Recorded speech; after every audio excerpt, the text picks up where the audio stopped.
And of all the civil rights leaders and all the disruptors that challenged the power of the machine over the years, and we've had some good ones, man. JFK, RFK, Martin Luther King Jr., Malcolm X, a ton. But out of all those guys, man, Malcolm X had some of my favorite quotes of all time. And now, 59 years after his death, the residents of Chicago, they're finally starting to put it all together. Like in the words of Malcolm X, who told us what? That the white liberal is the worst enemy to the black man. Yes. And it is coming up in here, acting like y'all representing some social justice. Say that, but all along, all that. you're doing is trying to use black people to find a reason to make some money. Let me tell y'all something over there. We're done. The Democratic Party is done. I'm going to show you more from this lady in just a second, man, but she goes absolutely off. I mean, she completely crushes the mess that is the Democrat Party in Chicago, at least, right? But first, you could probably guess, you could probably imagine this isn't really sitting too well with all the white liberals in Chicago or anywhere else. But I mean, here's the thing. This woman is upset with what illegal immigration is doing to her community. And the white liberal, as Malcolm X put it, really doesn't have to worry about the effects of illegal immigration in their communities, at least not yet, and at least not on a daily basis like a lot of these folks do.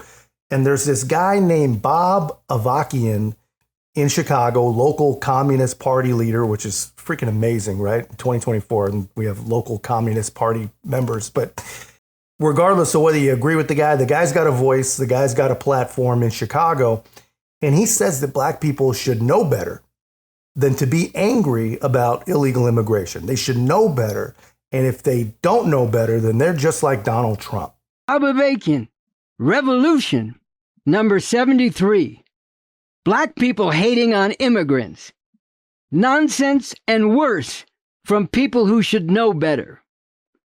One of the most maddening and heartbreaking things these days is to hear black people who have suffered so terribly under this system hating on immigrants, talking about how immigrants are supposedly taking jobs and resources that should go to black people and ruining neighborhoods where black people have lived for generations.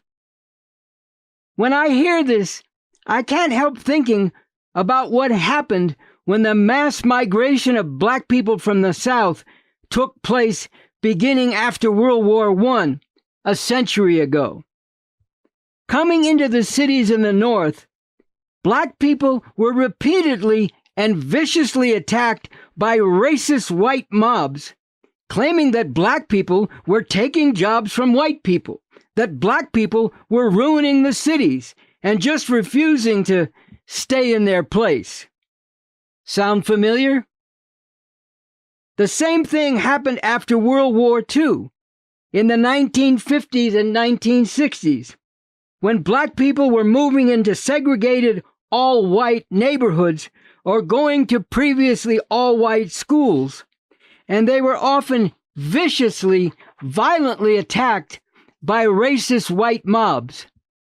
Even as, on the other hand, many white people were actively taking part in the fight against segregation, discrimination, and racist oppression overall. And today, especially with the Trumpite MAGA fascists, we see open, aggressive racism against black people and against immigrants from what Trump has called shithole countries. And you know what that means. You know he doesn't mean Norway. So I have a question for any black people today who are caught up in this hating on immigrants. Do you really want to be like the rabid white racists? It's almost hard to believe, man. And there's a lot to take exception with. You know, with this guy, I mean, right from the beginning, he says it's nonsense and worse from people who should know better.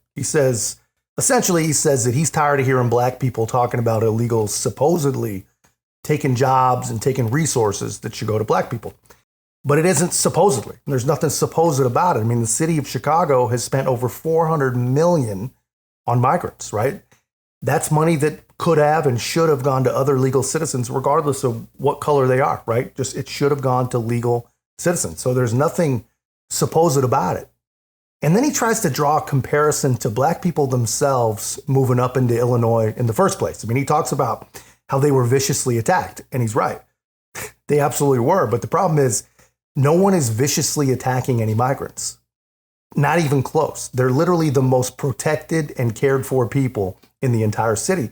And if you don't support that, apparently, you're just a Trumpite MAGA fascist, is how he puts it, who really likes Norway, by the way. And he literally says that if you don't roll out the red carpet for the entire world, then you're just like the rabid white racists, which ironically, he can't prove actually exists. I haven't seen any rabid white racism, right? Not in the year 2024. But just think about what this guy is and what he really represents, right? He's saying that black people should know better and they should just be perfectly fine with losing resources, losing opportunities. And if they're not fine with it, then they're just like white racists, which of course, old Commie Bob doesn't realize that that's exactly what he is. That's exactly what he sounds like. And this guy put these signs all over black neighborhoods that read, "Black people hating on immigrants, nonsense and worse," from people that should know better. And people are pissed off. And I don't think this is going to end well for Commie Bob. You don't hang no signs about black people hating on immigrants, because black people ain't got no reason to hate on no immigrants. Oh no, but the immigrants got we no reason to hate everything on y'all us. are in there some. Let me tell you something. You get them signs down. Anytime that Ordinary Lawson and Silverstein and what's that other? Cesar Can sit up Lopez. here and talk Lopez. about how they should get a hate crime bill because swastikas was in Ziploc bags in their community. They hung this in our community. We want it off the poles. We want that to be the beginning of a hate crime. And that organization, which is a white liberal organization, like in the words of Malcolm X, who told us what? That the white liberal is the worst enemy to the black man. Yes. And To the he black is American. coming up in here acting like y'all representing some social justice. Say that, But all sister. along, Say all that. you're doing is trying to use black people Say to that. find a reason to make some money. Say Let that. me tell y'all something over there. We're done.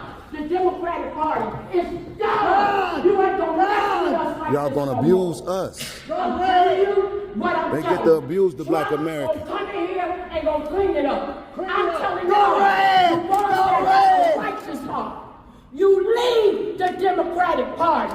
Do just like RFK Jr., just do like that Tulsa lady. You better get up out the Democratic Party. Save yourself, save your families, save your dignity, save your jobs, and save your seat. Because if y'all don't, we coming for your seats. I didn't want to stop it right there in the middle, man, because she is absolutely on freaking fire. But she had a line that I thought was absolutely perfect. She said, "Get out of the Democrat Party, save yourself, save your family, save your dignity, and save your seats. Because if you don't, we're coming for your seats." And just think about that for just a moment. I mean, this lady is pissed off. She is really, really pissed off. But this is the real difference between a conservative-minded or a common-sense-minded, just good American like her. You know, there's no threats.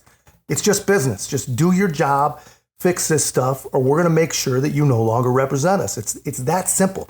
And that's the difference between us and them. And as much as I hate to say us and them, but it's true. And this is an example of them. I'm here to speak in support of the City Council introducing a ceasefire resolution, specifically the one United Liberation Front has drafted. I don't have faith that you'll do this. You guys are all horrible human beings, and Jesus probably would have killed you himself. Bakersfield residents deserve, and you won't even fund it properly. You'll give it scraps while you give the police, literally a murderer, millions of dollars, while residents who've been evicted that are literally here telling you they've been evicted, you can't give them money to even get the bare minimum of right to counsel. And when the city budget comes up this summer, I know that you guys will vote to increase police funding. And I understand that you guys are all horrible people. I remind you that these holidays that we practice, that other people in the global South practice, believe in violent revolution against their oppressors. And I hope one day somebody brings the guillotine and kills all of you motherfuckers. they'll let you die. And for that reason, you guys want to criminalize us with metal detectors? We'll see you at your house. We'll murder you. That's actually one of the greatest F around and find out moments in all of recent history, right? That lady's currently out on $500,000 bond, facing 21 felonies, and she's pretty much completely effed. But I show that, because I think it's a pretty clear example of the difference between the two sides. She might appear to keep her composure, but she's a complete insane person, and she's absolutely in the wrong. Our friend in Chicago here, she might get a little passionate, but she is absolutely, without a doubt, within her rights, and she's completely right. For your seats. We ain't taking this no more.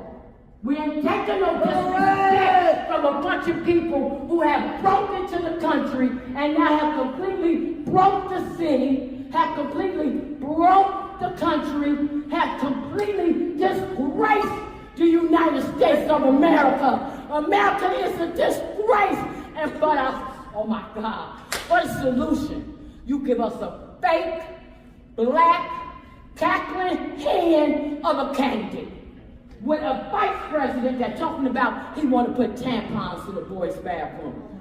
Ain't nobody doing this. The number one function of a president is to be the commander-in-chief. You tell me anything about a Kamala Harris that look like she can protect this country after y'all have sat up here and let it get overridden with a bunch of illegal immigrants. Y'all have sat up here and put America's hands in all kind of wars. And you telling me a tampon man that ran from duty don't even know what his rule was. Kamala Harris, who don't know what race she is, gonna protect this country? The devil is a lie. Y'all better get them signs down. Yeah. I know that. Dude, how do you not love this lady, right? I mean, she is an absolute badass, and she is pissed off about those signs. And she's got every right to be pissed off about those signs. It's wrong. It's completely and totally wrong. Just think about where we're at, man. Chicago is getting financially destroyed by the immigrant crisis. And they're not putting Kamala's migrants in Lincoln Park. They're not putting them in Beverly. They're not putting them on the north side. They're putting those people in neighborhoods that they've already been destroying for generations, right? They're putting them in the neighborhoods that are just full of people that they say should just know better, that they should just bend over and take it, right? And as soon as these people start sounding the alarm, signs go up, right? Basically reminding them to know their place, right? And honestly, if that is not the perfect example of what ruling Democrat elites think about the populations that they lord over, then I don't know what is, man. I mean, she said, you better get those signs down, right? And I know that lady absolutely means it. And my gut tells me that those signs are coming down. But I'm telling you, man, we need more people just like this lady all over this country, right? But that's all I got, guys. I thought you'd appreciate seeing that. Let me know your thoughts in the comments. If you haven't already, be a part of our growth. Make sure to like, comment, subscribe. Most importantly, share the channel. I'll see you in the next one.